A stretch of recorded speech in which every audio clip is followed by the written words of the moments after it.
Welcome back in from the long holiday, my friends. Hopefully you didn't put on too many pounds like I did. Hopefully it was a great, wonderful, safe Thanksgiving holiday for you with friends, and hopefully wherever you're traveling to or from, everybody's safe and sound. It's Cyber Monday. Are you online already? Getting some deals? Remember we were told in the not-too-recent past that Cyber Monday was going to replace Black Friday, the other big shopping holiday, the day after Thanksgiving. Yet not so fast. Black Friday, some of the numbers coming in now, broke records. So, and in a weird way, I think this is a great thing. We'll see. We'll get into that as well. Unfortunately, we got to talk about the Nat'l Guardsmen update that happened over the weekend. It's possible that you intentionally avoided a lot of this story because it was that horrific, and it happened over the, we call it the whole thing, the Thanksgiving weekend. I'll give you an update on that, but where it goes from here. This is one of those turning point situations. This is one, not the organization. This is one of those turning points where the American public says, they may not say it out loud, in mixed company, but this is one of those where the American public says, yeah, enough is enough. This is enough. And you know who understands that and who knows that and reads the room better than anybody? President Trump does. The reaction to that and more, and digging a little bit deeper into how we got into this mess and how it's going to be fixed from here. And we'll wrap it up with something a lot better.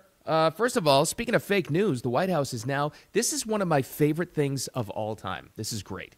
They have compiled a website that exposes the worst fake news violators, and it's fantastic. It's like a reference point, You're together. It points out exactly what the news story was, the fact, the fiction, and who the worst violators was, and they rank them. It's fantastic.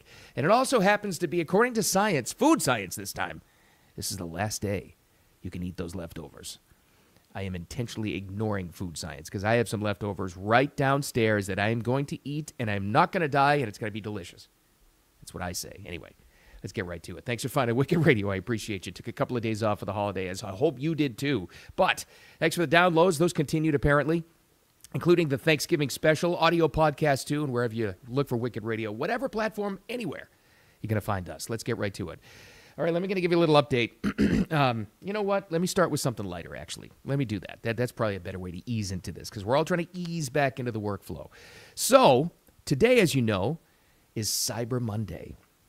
Go online. The name came from online deals. When that was a new and big thing, right? You would go on, you'd find a good internet connection somewhere, you'd find your laptop, and you'd go shop. Well, most of that, the majority of that, in quick fashion, it's like 80 to 90% of all deals today, according to last year, are done right here on your phone.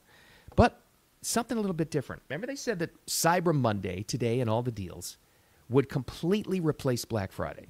Completely replace it. Now, it's changed it. Remember about 5 years ago was like the peak of people rushing into Walmart and Target and all these other retail stores and some of the online shopping clubs and just fighting over TVs and all the other stuff. That has changed because people can just fight now online, even on Black Friday, and do it there. So that's changed. But has today, Cyber Monday, replaced Black Friday? Not even close. Check this out. Some of the numbers in now. It takes a couple of days. We spent, apparently, $11.8 billion on Black Friday this year. Say it again, because it goes one ear and out the other. $11.8 billion spent on Black Friday. Yeah, includes online, but also in-store retail shopping too. The peak was from 10 a.m. to 2 p.m. on Friday. Is Black Friday obsolete? I don't think so. This is all coming from Adobe Analytics. Whatever. They put together the numbers, so I'll go with it. That sets a record, by the way. More than half of those online sales happened on phones this year, and it looks like the in-store sales continued to trend a little bit down, but it doesn't matter. Black Friday, all the way through Cyber Monday, is going to become some kind of just giant shopping weekend. What's the takeaway? We're still a consumer nation, and it doesn't seem like anybody's afraid of spending anymore. If, and this is a big if, you can find a good deal. Consumer confidence? Because so much of this stuff is psychological. I take it as a good deal. So, I don't know. That's where we are. So, if you're going to get some deals today, just know you could have done it on Friday too, apparently. All right. Let's get to the update. Tragic, sad, horrific story. You may have intentionally, like I said, ignored a lot of this story, and I don't blame you one bit. I'm just going to give you the details on the ambush in D.C. over this weekend. 2 members of the West Virginia Guard, U.S. Army Specialist Sarah Backstrom, 20 years old. God. Air Force Staff Sergeant Andrew Wolf, 24. ambushed, targeted shooting near Farragut Square. It was in downtown Washington, D.C. I'm sure you heard the story. Maybe you didn't know the names. The suspect, I'm not going to name that dirtbag, but I'll give you the update on what we actually care about. Sarah Backstrom, 20 years old. She's dead at a D.C. hospital. President Trump honored her and Wolf and a couple of video messages and invited families to the White House, as you know. Staff Sergeant Wolf, as of the weekend, had remained in critical condition, but is hanging on and fighting for his life. Just terrible. Just absolutely terrible all the way around. So the reaction is hot and heavy. You know that. President Trump has spoken about it quite a number of times, but what we're interested in is to get the media reaction, because this, like I said, this is one of those moments in time where so much gets exposed. Look to see what the messaging is and who's giving it, and all your favorite media interviews this week. First and foremost, the questions to President Trump. This was just the other day. Made changes for Afghanis' ability to apply for asylum. Do you blame all Afghans for this one man's not mistake? No, but we've had a lot of problems with Afghans because they had a lot of them coming in on these planes. Again, I show you this picture. We had a lot of them coming in on these planes that are, look at them. There was no check-in. They just poured into the plane. And there's the important part of the story. Now, this all revolves to the horrible, horrific, just absolutely stupid withdrawal plan we had from those geniuses. Remember, we were told the adults are back in the room in the Biden administration. Oh, we've got Antony Blinken and we've got Jake Sullivan, and these are egghead morons that have studied this stuff in academia for their whole lives. So these are adults. These are the experts, right? Yeah. They said at the time this would only lead to the Taliban completely taking over Afghanistan again, the way we did it. And that's happened.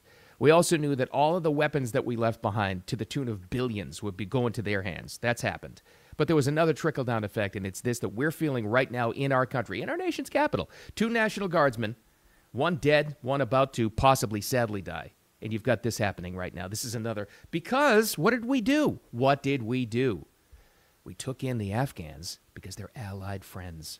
And we were promised at the time. We were promised up and down. There were House hearings on this, you might remember. All of them would be vetted. No worries. Well, they all lied. This guy and how many thousands more, they were never vetted. But what do we know about this dirtbag? Well, here's CNN. They got the story. To their credit, Here pretty it much is. What right do you know? away. Well, this individual appears to be from Washington State. It appears that he immigrated here into the United States in 2021 as part of the operation to bring Afghanis who had worked with or assisted the United States government over into this country as Afghanistan was beginning to fall. The Special Immigrant Visa Program, SIV program. Right, exactly. This was the Allies Welcome Program. I love the names, and it's always the names. Always look for it. All the NGOs that we learned because of Doge that were skimming money off the top were completely fraudulent organizations. They always have great names. This thing was Allies Welcome. We're not going to vet you, and we think you're a terrorist. Allies Welcome. You know, and all the NGOs are like, save the whales. And we're completely fraudulent. That's how they do it. So always look beyond the name. But there were hearings on this. There were hearings as late and as recent as 2023, Alejandro Mayorkas, another guy that should be in handcuffs. He was questioned about the vetting process, about Allies Welcome. I don't know if you remember this at the time, but he said it. How many Afghans, Mr. Secretary, have been admitted to the United States through parole since the fall of Kabul? 2 years ago. Congressman, I would be pleased to provide you with that data. I don't have it. There were 70,192 Afghans that were brought into the United States. They were brought here on parole for 2 years. Will you be reviewing each individual status on a case-by-case basis as this expiration happens? Congressman, you're referring to what we termed Operation Allies Welcome, a program that we are very proud of, that we instituted to provide refuge for individuals, many of whom... Will you be reviewing those they came in on parole, will you be reviewing them on a case-by-case basis? We reviewed them on a case-by-case basis, and when those parole periods are subject to... Liar. They didn't. But they went on and on and on and on and on. You know what's amazing to me, too? They knew the exact number. He knew the exact number. The congressman questioning him knew the exact number. Mayorkas knew the exact number. They knew that, but they couldn't go through all those numbers and vet any of them because they didn't want to. But we were told, remember this lady? Remember this lady who was infecting your news feed and she was television all the time? She was part of that administration, Jen Psaki, the first Biden press secretary. Once again, we were assured. We talked about this a little bit, others have as well, but there are, of course, concerns among lawmakers, experts who've tracked this. They're saying previous arrivals of large numbers of refugees from different parts of the world, inevitably there may be a handful, small handful, who are eventually deemed a security risk of some kind. What reassurances can you make about the screening process and the attempts to make sure that somebody like that doesn't make his or her way here? I can absolutely assure you that no one is coming into the United States of America who has not been through a thorough screening and background check process. Right. And they knew that at the time, which is the important takeaway. All right. What is some of the reaction now? This is what we have to get to now. Well, let's go to a Wall Street Journal editorial. On Saturday, I believe this was. Here's the headline. This is the editorial, so it's an opinion piece. Afghan refugees, quote, shouldn't be blamed for the violent act of one man. Collective punishment of all Afghans in the U.S. won't make Americans safer and might embitter more against the United States. I get the angle. Here's the problem. We've got terrorists in the country now that we brought in. We can't afford to pick and choose and be nice and gotta go. Sorry, that's the way it is. And here's the difference. Americans understand this now and may not say it out loud in mixed company. They may not even answer that in the poll, but they'll tell you, and they understand, it's time. It's time for this. When this happens, God knows what else is there, not only in Operation Allied Friends, but a wide open southern border for 3.5 years. Yeah, it's time. President Trump knows he's got the support now of the American people for mass deportation. And it's only going to pick up. In fact, he's done that. What's the immediate reaction of the White House? They have halted all visas before they can be checked. Troublesome countries, so-and-so. So expect the media to go on a full diatribe like they did during the first administration and call him a xenophobe. And remember the terror watch list, the 7 bad countries that turned out to be exactly right? It's xenophobic. You can't stop this. You can't. Yeah, we can. Yeah, we absolutely can. Can't afford it. Sorry. It's a national security risk now at this point. So there you go. But now this violence that has happened in a weird kind of horrific way. This all ties into, remember the Sedition 6? Remember Mark Kelly and Slotkin and the other ones that were all involved with talking about defying orders and all this other stuff? They had set the stage for all this crap to try to get through to the National Guardsmen, like the 2 that were ambushed. This is a few weeks ago on CNN. This is oddly specific and really, really scary when you start to talk about, when you start to realize what they were talking about at the time when, those National Guardsmen could be at risk. Actually, what the president is doing through the Secretary of Defense is creating units, official military units, to, quite frankly, watch the American people. And that's the thing that is absolutely abhorrent. It reminds me so much of what happened in Germany in the 1930s. And there it is. Of course, it's always the German connection. It's so much. It's so much. If they actually catch themselves saying fascism or Nazis or not, they'll just go back to that time and they make this. It's the same exact comparison. So what's the result? Months and months and months of that comparison and revving up the most mentally deranged or flat out terrorists in our country. What's the result? You got a lunatic who came in Operation Allied Friends, Afghan Friends, who lives in Washington State and drives 2,700 miles specifically to ambush the first 2 National Guard members he sees. I don't believe in coincidences. I just don't. This is what they planned all the way along. So the reaction to the reaction is interesting, and this is what we all have to watch out for now. Watch to see which politicians, and therefore through their media friends, they're one and the same. That's how you have to look at this. Who are most upset about the reaction of cracking down on national security and getting rid of undesirables out of our country. Ariana Presley, she's from Massachusetts. She kind of sounds the same alarm she has been for months now. I rise today to denounce the terror campaign this administration has launched against our immigrant neighbors. At the direction of the Trump White House, masked federal agents are ripping children away from their parents' arms. They are pepper spraying moms in parking lots. They are pulling child care workers from classrooms in front of desperate toddlers. This is unacceptable. They never tell you the complete story. Well, he was on a terror watch list when we pulled him out of that parking lot. Well, the person that we pepper sprayed was actually kicking and punching and throwing garbage cans at National Guardsmen. All of that. Just, you know better, but watch out for all of that. And who fights the most against the reaction to violence against our National Guardsmen? Look to see who because is it about the well-being? Did they really want Afghan friends, allied friends? Did they really want that? Did they really care about the livelihood of the millions they brought in across the southern and northern border, by the way, during the Biden administration? Did they really care about them? No. Otherwise, they wouldn't have left thousands and thousands of kids abandoned when they came across here. They know, and then they lost them and they couldn't find them. It wasn't about that. This was about power, and it was about elections. That's what it's about. That's what this is. They don't care about their livelihood at all.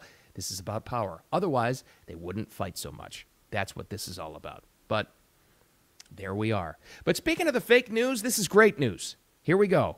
The White House has done something, I think, and it won't last forever. Whoever's in power next will take it down. But this is just such a great effort. You list all this stuff at once, you can see exactly how bad the fake news is. There's a new fake news website link coming from the White House. It's not the fake news, but what the White House has done through the administration is launch a page exposing fake news. There's a leaderboard, a race to the bottom. And you may be curious, like I was, who's the worst fake news offender for fraudulent stories, biased stories, fake news stories, inaccurate stories, misinformation? It's the Washington Post. Still, after all this time, you would think it would be, and all forms of media are in this, you would think it would be MSNBC, or whatever they call themselves now, or CNN. Nope. Still, the Washington Post. They have an offender hall of shame. The media's false and misleading stories flagged by the White House. This is fantastic. I love this. But as you know, they have to defend themselves, so they have to go on the offensive. CNN was on this, talking about the White House fake news list, and, well, you can predict what their spin would be. The president has ramped up his attacks on journalists in recent weeks. This isn't a new strategy for him. We have seen this. What is this all about? Is this just about controlling the narrative? To delegitimize the media. I would say it's to delegitimize the media, Jessica. This media bias monitor is being produced at taxpayer expense. It's a featured part of the White House website, and it's about trying to tarnish and demean various news outlets, as well as media outlets that have nothing to do with the news business. For example, one of the at taxpayer expense, everything they don't like is at taxpayer expense. Well, I can tell you as a taxpayer, this is one of the best uses of taxpayer money that I have ever invested in. I will tell you that much. I absolutely love it. But I love that. I love her line of questioning. And if you actually saw the chyron there, that's the lower third of the screen where they have the headline of what they're talking about. Attacking reporters. And Stelter goes on to say it's to delegitimize the media. No, you did that to yourself. What we all want, and I will say it until I'm blue in the face, there's a wide opening, there's a wide open business model for some news outlet that would just be honest and just report straight news. You could do that and you go gangbusters, but something tells me you don't have any interest in doing that because you're probably getting paid from, a foreign country who wants to keep you pushing out misinformation. But that's just me. So there you go. All right, enough of all that stuff. Let's get to what may be the most important story of the day. Today is the last day for leftovers. That's right. According to science, food science this time, not natural science, not medical science, food science says you are nuts if you eat any leftovers today, also Cyber Monday, after Thanksgiving. It's been just too many days. Well, why? It's been 4 days since Thanksgiving. You're living dangerously. According to the USDA, turkey, stuffing, potatoes, sweet potatoes, green beans, gravy, and pumpkin pie can all be stored in the fridge for 3, but no more than 4 days. Okay. And this was published, by the way. I'm getting this from the USA Today, which was picked up from the USDA study. Well, I get that, and I don't want to see anybody get sick. If you've ever had food poisoning from anything, you know what I'm talking about. It is just... It's just the worst, it's the worst feeling in the world. It's tough to survive. But I'm not going to let the USDA or Food Science or USA Today tell me that I can't still enjoy that awesome, beautiful pumpkin pie I have in my fridge right now. I'm still going to eat it. It is fine. It is delicious, and I'm still going to do it. And food science or the USDA cannot stop me. Do you understand? And not only today am I going to eat it, I'm going to eat it all week long until it's gone. That's the kind of risk taker I am, USDA. So take that. But that said, be careful out there, would you? Don't eat like, what would be like green beans on Friday. This coming Friday. Don't do that. All right. Thanks for finding me. I appreciate you. All this stuff there is available for you on the replay and also on the audio podcast, your favorite platform, wherever they are. This will be posted in just a couple of minutes when we get off here in just a couple of seconds. Also, I appreciate the downloads as well on everything and put notifications on for when we're going live and the replay. Appreciate you as always. The takeaway, this is your job and my job as patriotic Americans. Now look to see who hits the media cycles today and onward, to see who pushes back the hardest with their media friends on taking care of business and getting rid of terrorists out of our country. Because they'll find every reason in the world to push back on that. But take note of who pushes back the hardest. All right, thanks for finding me. I appreciate you. More coming up tomorrow. I don't know what's going to be in the news, but we're going to find it and make fun of it, hopefully. Have a wicked awesome Monday. Thanks for coming back. I'll talk to you tomorrow.